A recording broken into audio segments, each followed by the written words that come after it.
संजय राउत भले ही दिल्ली आकर राकेश टिकैत के साथ फोटो सेशन करवा के गए, महाराष्ट्र की महाविकास आघाड़ी सरकार ने किसान आंदोलन को अपना समर्थन भी दे दिया, लेकिन जब राकेश टिकैत ने महाराष्ट्र में महापंचायत करने की इजाजत मांगी तब महाराष्ट्र सरकार ने टिकैत को मना कर दिया। जाहिर है इजाजत नहीं मिलने के बाद अब राकेश टिकैत महाराष्ट्र में महापंचायत नहीं कर पाएंगे। किसान यूनियन के नेता राकेश टिकैत ने महाराष्ट्र के यवतमाल जिले में संयुक्त किसान मोर्चा के बैनर तले किसान महापंचायत को संबोधित करने वाले थे, लेकिन जिला प्रशासन ने कोरोना संक्रमण के मद्देनजर इस कार्यक्रम को अनुमति नहीं दी। लेकिन संयुक्त किसान मोर्चा इसका आयोजन करने पर अड़ा हुआ है। मोर्चा का कहना है कि अगर उन्हें अनुमति नहीं दी गई तो वे धरने पर बैठ जाएंगे। संयुक्त किसान मोर्चा की कोर कमेटी ने शुक्रवार को महापंचायत की अनुमति के लिए आवेदन किया था। जिलाधिकारी ने इस बारे में फैसला लेने के लिए पुलिस अधीक्षक को अधिकृत कर दिया है। जिलाधिकारी एमडी सिंह ने पहले कह दिया है कि मोर्चे को अनुमति नहीं दी गई है। गौरतलब है कि मुंबई, पुणे सहित विदर्भ के अमरावती, यवतमाल, अकोला में कोरोना संक्रमण लगातार बढ़ रहे हैं और इन बढ़ते मामलों को देखते हुए सख्ती के साथ लॉकडाउन लागू कर दिया गया है। संयुक्त किसान मोर्चा की ओर से कहा गया कि हमें दिल्ली के किसान आंदोलन को महाराष्ट्र सरकार का समर्थन मिला हुआ है, अब वहां महापंचायत होनी है तो रोकने की कोशिश की जा रही है। किसान मोर्चा के विदर्भ के संयोजक श्रीकांत तराल का कहना है कि आजाद मैदान में निश्चित समय पर किसान महापंचायत होगी, जबकि विदर्भ के किसान नेता किशोर तिवारी ने बताया कि आजाद मैदान में महापंचायत करने की अनुमति नहीं दी गई है, ऐसे में ऑनलाइन महापंचायत होगी। असल में यवतमाल से राकेश टिकैत मेगा रैली करना चाहते थे, लेकिन एक फर्जी कॉल की वजह से सारा खेल खराब हो गया और राकेश टिकैत को अपनी यात्रा रद्द करनी पड़ी। फर्जी कॉल करने वाले ने खुद को एसपी बताया और बताया कि यहां आने पर उन्हें 14 दिनों के लिए क्वारंटीन में रखने की चेतावनी दी, जिसके बाद राकेश टिकैत को अपना फैसला बदलना पड़ा। कार्यक्रम के आयोजकों के अनुसार बीकेयू नेता राकेश टिकैत द्वारा संबोधित एक रैली में हिस्सा लेने के लिए राज्य भर से 1 लाख से अधिक किसान यवतमाल पहुंचने वाले थे। चूंकि महाराष्ट्र में फिर से कोरोना का प्रकोप बढ़ा है, तो इसे देखते हुए महाराष्ट्र सरकार ने रैली करने के लिए अनुमति देने से इनकार कर दिया। इसके बाद किसान मोर्चा ने नया आवेदन देते हुए कहा कि रैली में 50 से अधिक लोग शामिल नहीं होंगे। हालांकि आयोजन के आयोजकों ने एसपी के नाम एक फर्जी कॉल को कार्यक्रम को रद्द करने के लिए जिम्मेदार ठहराया, जिन्होंने राकेश टिकैत को राज्य में आने पर 14 दिन के लिए क्वारंटीन में भेजने की चेतावनी दी थी। किसान मोर्चा के महाराष्ट्र विंग से संदीप गिद्दी पाटिल ने बताया कि टिकैत को एक कॉल आई थी, जिसने खुद को यवतमाल का एसपी बताया। उन्होंने टिकैत को जिले का दौरा करने के खिलाफ चेतावनी देते हुए कहा कि अगर बीकेयू नेता यवतमाल का दौरा करते हैं तो उन्हें 2 सप्ताह के लिए क्वारंटीन में रखा जाएगा। जिसके बाद राकेश टिकैत ने डर से नहीं जाने का फैसला किया, क्योंकि क्वारंटीन में रहने पर गाजीपुर साइट पर विरोध प्रदर्शन बाधित होने का खतरा था। पाटिल ने कहा कि जब ये बात की पुष्टि हो गई है कि यवतमाल एसपी दिलीप भुजबल द्वारा कॉल नहीं किया गया था, तो ये स्पष्ट हो गया है कि टिकैत को महाराष्ट्र में एक रैली को संबोधित करने से रोकने के लिए फर्जी कॉल किया गया था। यवतमाल एसपी ने कहा कि उन्होंने केवल आयोजकों को कॉल कर उनसे कड़ा रुख अपनाने को कहा था। भुजबल ने कहा कि उन्होंने आयोजकों से कहा था कि अगर वे अपनी बैठक को आगे बढ़ाने की योजना बना रहे हैं तो पुलिस इस स्थिति से निपट लेगी। लेकिन भुजबल ने यह भी कहा कि उन्होंने नेताओं को एक जिम्मेदार फैसला लेने और राकेश टिकैत को यवतमाल आने के लिए मनाने की सलाह दी थी। भुजबल ने स्वीकार किया कि राकेश टिकैत को डोंगी ने जिले का दौरा करने से मना कर दिया। Bureau report, news of India. करीब 50 साल तक देश पर राज करने वाली कांग्रेस की माली हालत इतनी खराब हो गई है कि अब उसके पास चुनाव लड़ने तक के पैसे नहीं हैं। यही वजह है कि 5 राज्यों में होने वाले विधानसभा चुनाव की रणनीति तय करना छोड़ कांग्रेस के बड़े नेता फंड जुटाने में लगे हैं, क्योंकि ठीक तरीके से चुनाव लड़ने के लिए बढ़िया फंड तो चाहिए ही। वित्तीय संकट से जूझ रही कांग्रेस को पंजाब, छत्तीसगढ़ और राजस्थान से भरोसा है, क्योंकि इन राज्यों में उसकी सरकार है। कांग्रेस ने इन सभी राज्यों को एसओएस संदेश भेजा है। पार्टी के रणनीतिकार पंजाब, महाराष्ट्र और छत्तीसगढ़ के मजबूत नेताओं से खुद मुलाकात करके भी मदद कर रहे हैं। सूत्र बताते हैं कि पिछले माह संगठन को मजबूत करने के नाम पर बुलाई गई बैठक में कुछ टॉप लीडर्स को इस तरह की कवायद करते हुए देखा गया। कांग्रेस अध्यक्षा सोनिया गांधी की हिदायतों पर वो पंजाब और महाराष्ट्र जैसे सूबे के नेताओं को गंभीर वित्तीय संकट से वाकिफ करा रहे थे। पार्टी की सबसे बड़ी चिंता 5 राज्यों केरल, असम, बंगाल, तमिलनाडु और पुदुचेरी के चुनावों को लेकर है। कांग्रेस के एक सीनियर लीडर का कहना है कि इन राज्यों में चुनाव अच्छे से लड़ना है तो पैसे का इंतजाम करना ही होगा। उनका कहना है कि फिलहाल फंडिंग सबसे बड़ा मुद्दा है। सूत्रों का कहना है कि बीजेपी के हाथों 2014 में सत्ता गंवाने के बाद कांग्रेस का दायरा लगातार सिमटता जा रहा है। वित्तीय संकट की यही बड़ी वजह है। उद्योगपति पार्टी को मदद दे रहे हैं, लेकिन बीजेपी की तुलना में काफी कम राज्यों में भी कांग्रेस की स्थिति ज्यादा ठीक नहीं है। छत्तीसगढ़, राजस्थान और पंजाब में ही उसकी सरकारें हैं।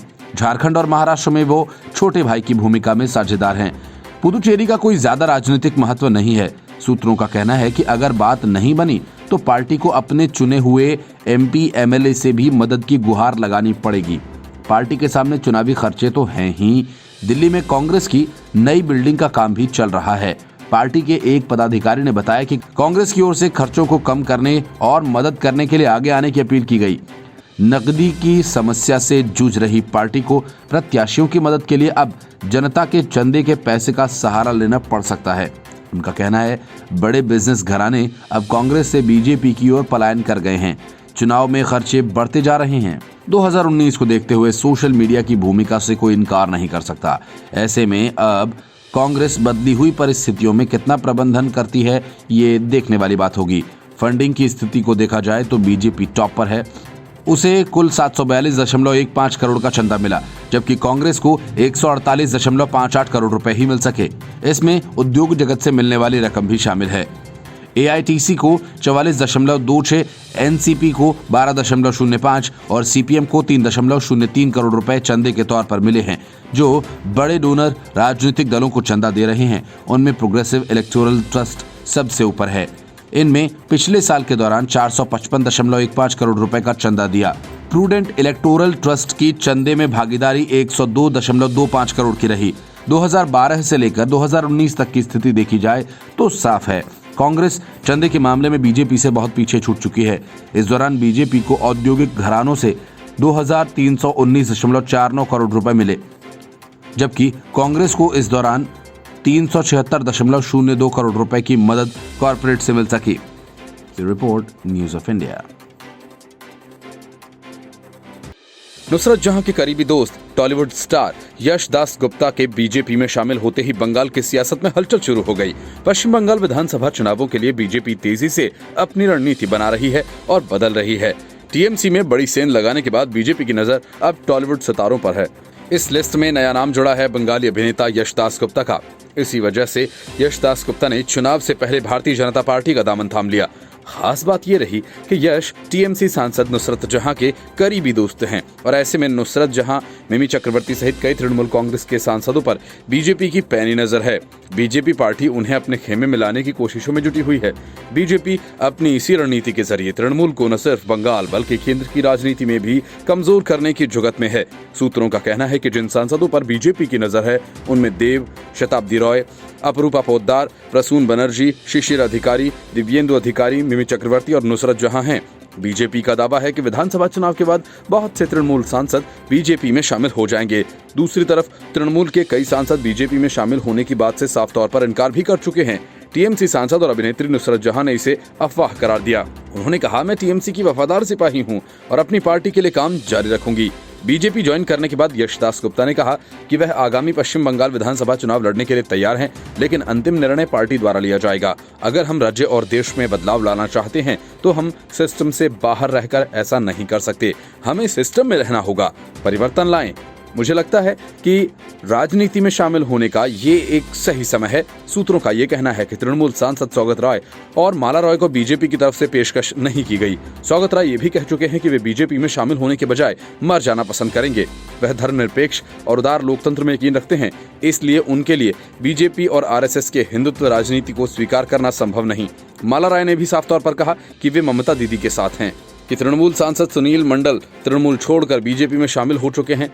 मंडल के पार्टी छोड़ने के बाद लोकसभा में तृणमूल के अब 21 सांसद हैं। लोकसभा में तृणमूल वर्तमान में तीसरी सबसे बड़ी पार्टी है। Report news of India. कोयला घोटाला मामले की जांच की आंच ममता बनर्जी के घर तक पहुंच गई है। सीबीआई ने ममता बनर्जी के भतीजे अभिषेक बनर्जी की पत्नी रुजिरा बनर्जी को पूछताछ के लिए तलब किया। सीबीआई की टीम रुजिरा बनर्जी को नोटिस देने अभिषेक बनर्जी के घर तक जा पहुंची। सीबीआई की 3 सदस्यीय दल ने अभिषेक बनर्जी की पत्नी को जांच में शामिल होने और अगले 24 घंटे में दफ्तर में हाजिर होने को कहा। हालांकि नोटिस में अभिषेक बनर्जी का नाम शामिल नहीं है, लेकिन सीबीआई की रडार पर वे भी हैं। माना जा रहा है कि अभिषेक बनर्जी को सीबीआई बाद में बुलाएगी।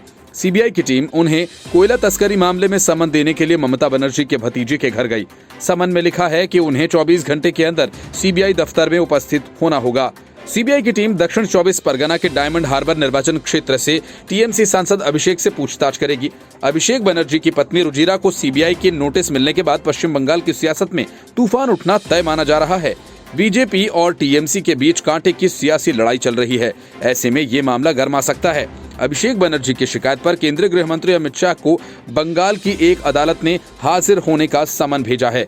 उसके कुछ ही घंटों के बाद सीबीआई की टीम अभिषेक बनर्जी के घर पहुंच गई। टीएमसी सहित विपक्षी पार्टियां इसमें सियासी एंगल जरूर खोजेंगी। असल में कोयला घोटाला मामले में सीबीआई पहले से ही अभिषेक बनर्जी के कई करीबियों के खिलाफ छापेमारी कर रही है। कोलकाता में तृणमूल यूथ कांग्रेस के जनरल सेक्रेटरी विनय मिश्रा के खिलाफ पशु तस्करी और अवैध कोयला खनन के मामले में तलाशी अभियान चलाया गया था और उनके खिलाफ एजेंसी ने लुकआउट नोटिस जारी कर दिया था। कोयला माफिया द्वारा टीएमसी के नेताओं को नियमित तौर पर रुपए भेजने के आरोप हैं। ये रुपए पार्टी के युवा नेता विनय मिश्रा के जरिए पहुंचाए जाते हैं। विनय मिश्रा फिलहाल इस मामले में फरार चल रहे हैं। इससे पहले सीबीआई ने कोयला चोरी मामले में आरोपी तस्करों की धरपकड़ के लिए पश्चिम बंगाल के लगभग 13 स्थानों पर तलाशी अभियान चलाया। सूत्रों के मुताबिक बंगाल में विभिन्न स्थानों पर स्थानीय कोयला तस्करों की तलाशी की जा रही है।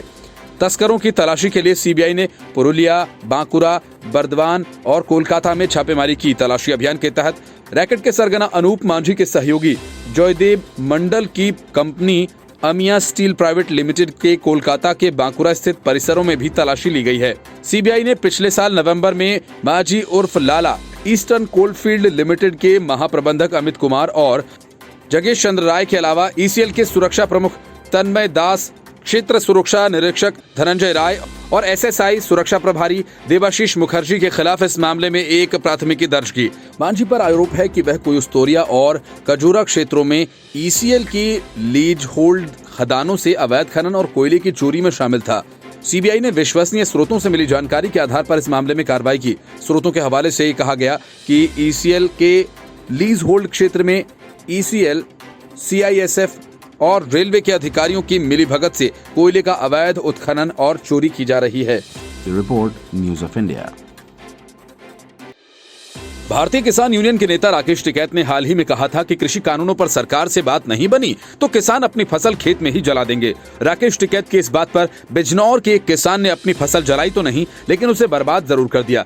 इस बात की सूचना मिलते ही राकेश टिकैत अपनी बात से पलट गए और कहा कि कोई भी किसान फसल बर्बाद न करे, फसल राष्ट्र की संपत्ति है। राकेश टिकैत ने कहा कि मेरा संदेश ये है कि फसल को कोई बर्बाद न करे, फसल को काटें। अगर स्वयं काटने की हालत में नहीं है तो गांव के मजदूरों से कटवाएं। अन्न को बर्बाद न करें। अन्न अकेला मेरा नहीं है, अन्न देश का है और इस कारण ऐसा कोई भी कार्य न करें। उत्तर प्रदेश के बिजनौर में एक किसान ने अपनी लहलहाती फसल को बर्बाद कर दिया। सरकार की तरफ से बनाए गए 3 नए कृषि कानूनों के खिलाफ विरोध दर्ज कराने के मकसद से किसान ने 6 बीघे में खड़ी अपनी फसल को बर्बाद कर दिया था। एक वीडियो वायरल हो रहा था जिसमें बिजनौर के चांदपुर तहसील के कुचलाना गांव के सोहित अहलावत अपनी फसल पर ट्रैक्टर चलाते नजर आ रहे हैं।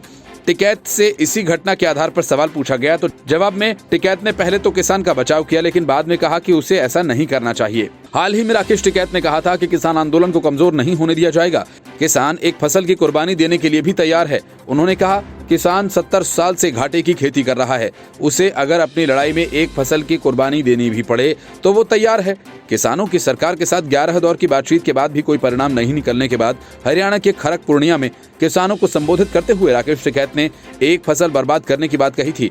80 से अधिक दिनों से किसान दिल्ली बॉर्डर पर आंदोलन कर रहे हैं। हाल ही के दिनों में किसानों की तरफ से देश के कई हिस्सों में किसान महापंचायत का आयोजन किया जा रहा है। हाल ही में राकेश टिकैत के भाई और भारतीय किसान यूनियन के अध्यक्ष नरेश टिकैत ने भी भारतीय जनता पार्टी पर जमकर हमला बोला। टिकैत ने बीजेपी पर हमला बोलते हुए कहा था कि बीजेपी से कोई भी संबंध नहीं रखा जाए। साथ ही उन्होंने कहा था कि कोई भी कार्यकर्ता बीजेपी के प्रतिनिधियों को विवाह समारोह का न्योता नहीं देगा। अपने कार्यकर्ताओं को उन्होंने कहा था कि अगर कोई न्योता देता है तो उसे अगले दिन भारतीय किसान यूनियन के 100 सदस्यों के लिए भोजन का भी प्रबंध करना होगा। Report news of India.